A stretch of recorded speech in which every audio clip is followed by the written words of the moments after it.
Hello everyone, I'm Nathan, your second MC for tonight, and I alongside Alexander will be taking you through this journey together. Thank you Melody and Guna for their amazing talk. We would now like to welcome Alina Chan to the stage from Year 8 to give her talk about AI.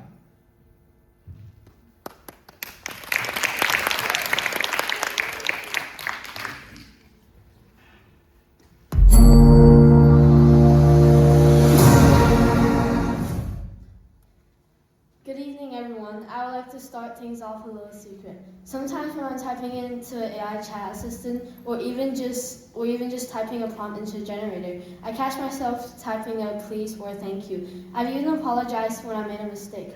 I was basically using basic human manners on a piece of code that doesn't actually think or feel. Tonight, I want to explore the deceptively simple question: should we be polite to AI?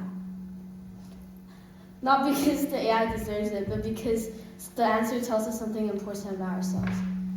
When people hear this question, they might think, why would I be polite to a machine? It's not conscious and doesn't actually think or feel. Well, if I say please, it's just wasted words. That is a reasonable view, but TED Talks are where we take reasonable views and analyze them, so let's do that. First, we have to realize one thing. Politeness doesn't just comes as one single thing. It comes in at least three forms. One, politeness as of efficiency. This is the kind of politeness that makes conversation happen. We give context, we use clear requests, and we take turns. It is less about feeling and more about coordination.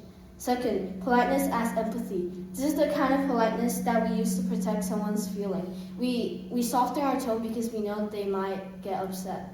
3. Politeness as identity. This one's subtle. We behave politely because it expresses who we are. It is the difference between they deserve my respect and I choose to be respectful. Now let's begin with a practical case. If you have ever gotten a bad AI answer, it will be like ordering a cup of coffee and receiving a bowl of soup instead. And let's say the person doesn't say, they don't say please. They say no, that's wrong, fix it. But the most effective people add structure. They say, this is what I'm trying to achieve. Here's a constraint, and here's the tone I want. That can sound like politeness, but really it is just clarity. Now for a more interesting case. Imagine you have an invisible button on your phone, and every time you press it, an invisible assistant completes a task. There's no social pause. Now imagine you use that button hundreds of times a day. Here's the question. What does repeatedly using command control do to your brain? We know something about this from psychology, not AI specifically. It has something to do with habits. Small actions repeated often become default, and defaults spill over. If your default tone becomes abrupt, dismissive, and impatient, you may not keep that tone contained inside only a chat box.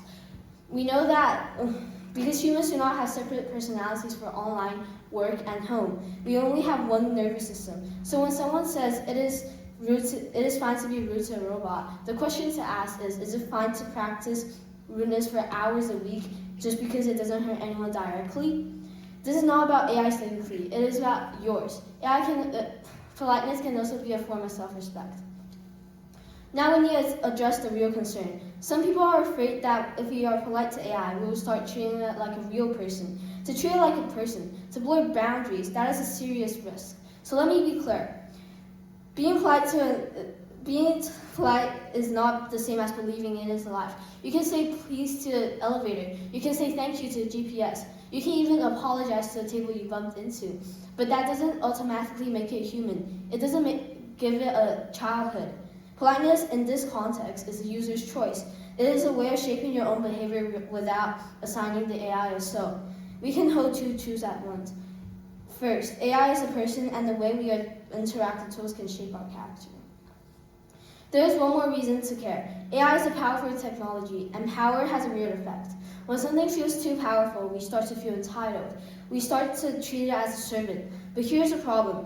Behind AI tools are designers, data sources, workers who label data, people whose writing, art, and labor shape the system and communities affected by how outputs are used. When we treat AI as a magical, obedient thing, we can forget the human reality behind it. A small ritual of respect can keep us awake, not worship, not fear. Just a reminder that we are operating in a world with consequences. So, should we be polite to AI? Here's my answer. Yes, we should be polite to AI without presenting it as human. Not because the AI deserves it, but because we do. Politeness can be a tool of thinking and a habit that strengthens patience, a practice for how we treat people. Thank you.